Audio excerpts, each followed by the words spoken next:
Hello. Thank you for joining me today on the podcast. My name is Martha, and I am a certified death doula. What that means is I help coach people through the death process. A lot of that is coaching the family members to help accept and understand the end of life process and helping them work through those fears of death and helping their loved one die a more comfortable and um, gentle passing.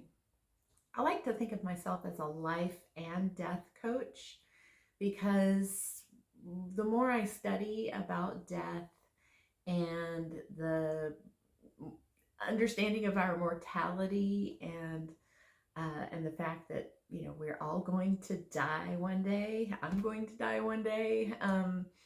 It's really more of a celebration of life to me, and understanding to squeeze every ounce of life out of this experience that I can, because one day I'm going to die and I'm not going to be able to experience this lovely world that we live in the same way. So today we are going to talk about one of my famous paintings, one of my favorite paintings. It's a famous painting by Gustav Klimt. And it's the painting that we have right above me. This painting is one of Gustav Klimt's most famous paintings. When he was alive, this was his most famous painting. You might know Gustav Klimt from some of his other famous paintings. The Kiss is one of his most famous paintings, with the couple kissing with their gold ornamentation kind of outfits on. If you've ever seen that one, it's kind of a very famous painting these days. But when Gustav Klimt was alive, this one was his most famous painting. It is called Death and Life. It was painted in 1908. A couple of years later, I believe it was 1911, he won the award at one of the famous Vienna art shows for this painting. He won first place, and this was his most famous work. And at the turn of the century, at that time, mortality was a big theme. A lot of painters were painting about the fact that we are all going to die and kind of facing your mortality. And we're kind of doing that now. Again, history repeats itself, and we are kind of all facing our own mortality again, and realizing that, oh, I'm gonna die someday. And it's shocking. I remember very well my first experience of realizing that my mom is going to die someday. I was in college. I was studying art history, and studying this period of time in the early 1900s, where a lot of painters were painting about death and the shocking reality of death. And I came home from college and cried, and my mom's kitchen table is saying, you can't die. I can't live my life without you. I need you. And my mother was a very no-nonsense Texas woman. She's from East Texas, and she didn't really put up with too much nonsense. And she just said, Martha, get over it. We all die. Of course I'm going to die someday. And enjoy me while I'm here. That's the whole point. Live life. Life is for the living. And from that, kind of going through my whole entire life with that kind of mentality, has made all the difference. Honestly, it really has. But this painting kind of shows exactly that. We have Death over here, a character of Death who's a smiling skeleton looking fondly on the abyss that kind of separates death and life. And then you have this beautiful abundance of life and all these bright, vibrant colors. There are so many characters all bundled together in a swarm of life and love and abundance is the word that comes to mind when I see this. And you've got women of all ages, there's children, and there's a man hugging the women, and they're all in these kind of ornamental, ornate um, outfits with lots and lots of symbols. Gustav Klimt was very famous about using symbolism in his artwork. And you'll see over here that death has a coat on of many symbols, most of them crosses. So we think of crosses as, Jesus, it reminds us of Jesus's death. And he's kind of like symbolizing death, but in a more hopeful way. He's smiling and looking fondly on the act of life.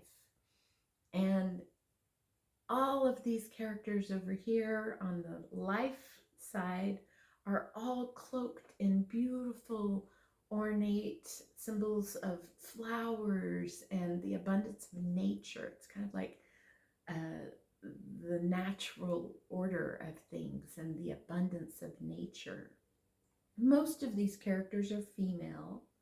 Most of these characters are in their prime of life. There are some young children, there's a baby, there's an old woman. And as you kind of ponder this whole act of life in Mother Nature kind of comes to mind with all these female characters and all the flowers and all the symbols that he uses. Make you realize the beauty and how holy this whole life experience is, knowing that we all come from death into life, and then we will all return back through the abyss, through the black abyss of the unknown, back into death. And it's just a beautiful way to think about the whole cycle of life, the whole cyclical nature of this whole experience of life. There is a wonderful Zen koan that I love that is from a Zen Buddhist monk back in the 1200s, long time ago. And the koan goes very simply like this. It says, "The vase is already broken." And that hit me so hard when I read that, because it makes you think about like how precious, how much would you cherish this experience of life, knowing that someday that vase is going to break, that vase is going to be buried in the sand of time, and that vase will be damaged and broken someday. Wouldn't you cherish every second that you had to look on that beautiful, beautiful piece of artwork that you had, knowing that someday it won't exist? That to me is what I get when I look at this painting, when I ponder this artwork, knowing that we will all die. Someday this will all be over. And it really makes me want to just squeeze it to the last drop, get every abundant, beautiful experience that I can out of this existence while I can, while I'm here. Just like my mom said, enjoy me while you can, because someday I won't be here. Now, since then, my parents have both passed away, and that is actually what led me into studying and getting certified as a death doula, was helping my parents both in their end-of-life process and being with them as they both passed. I held both of them as they passed. My mother had a sudden heart attack and passed away suddenly, and then my father had a longer walk home. He had Alzheimer's, and it was a long process as he passed away, but I was able to hold him in the emergency room as he was passing and be there with him. And experiencing that moment of death with both of my parents, it brought back my mom's quote, enjoy me while you can. Enjoy me while you have me, because someday I won't be here. And that's the whole point. That's the point of this painting. That to me is the point of life and the point of death. Death is necessary to increase the value of life. If life just constantly went on and you just lived forever, there wouldn't be quite the poignant understanding and value. When you think about the economy, and the supply and demand economic methodologies that we all have of supply and demand, if supply is abundant, demand is low. If supply is limited, demand gets higher. And so it's kind of the same mechanics that work in my mind with life and death. If we all lived forever, we would not take this nearly as seriously or as joyously. More joy in it, knowing that it won't last, knowing that it will end, knowing that we are here right now to experience this great abundance and joy and love of living, of being here now. So I hope that this kind of helps you think about your own mortality and think about the fact that when we, when we accept, when we surrender to the idea that we're going to die someday, when we surrender to the idea that life, your life, does not go on forever, it increases the value of the time that you have here, the value of the love that you have here, the value of the people that you have in your life. It increases all of that value, knowing that it is limited, knowing that it will end.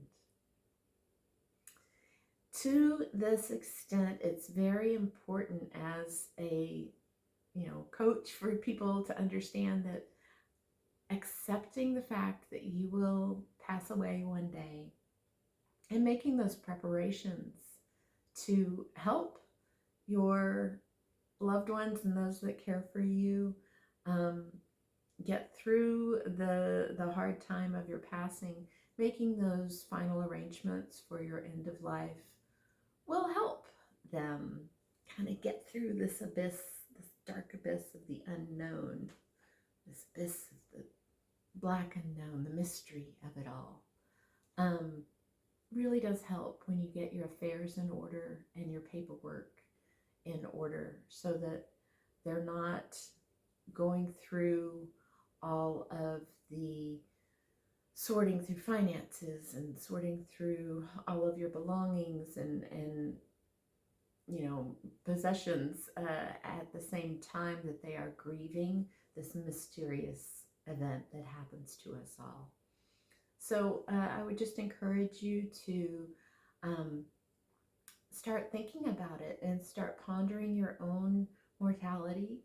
And the more you can think about it and face it, the more that you can help prepare and help your loved ones prepare for the fact that yes, you're going to die. Enjoy it while it lasts, and squeeze every moment that you can out of this experience of life. I also wanted to talk about the title of this painting. It's Death and Life. We always think of it as life and death. Oh, it's a life and death matter, or this is a life and death existence. We're living and then suddenly we die.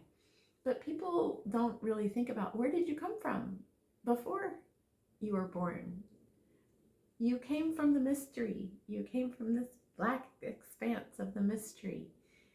And I love that he titled it Death and Life, putting the importance on death, putting the gaze of the great beyond on life. It's death and life, not life and death. We've got it kind of backwards in our mind that everything is about the living, and we don't want to think about dying. But death comes first. There is another Buddhist koan that has people meditate on the fact that I will die. I will not be here someday. And they say that every morning, say that every night before you go to sleep. I'm going to die. And so I'm going to live every minute that I can while I'm here. And again, just kind of keeping that in your consciousness that someday you're going to die. It sounds morbid, and I know that it sounds depressing and morbid to some people, but to me, having that in my mind, in my consciousness of knowing that someday I'm not going to be here. What am I going to do with my time? How am I going to live my life so that I get the abundance, the great abundance of being here, the value of being here? I hope that this has helped just kind of spark the idea of facing your mortality. It doesn't have to be scary. It can be hopeful. Death is smiling. He is gazing passionately on this experience of life. It's a more hopeful view of death. If this video resonated with you, please like and subscribe to the video down below, and come back for more offerings from Martha, the Death Doula. Hope to see you again here soon.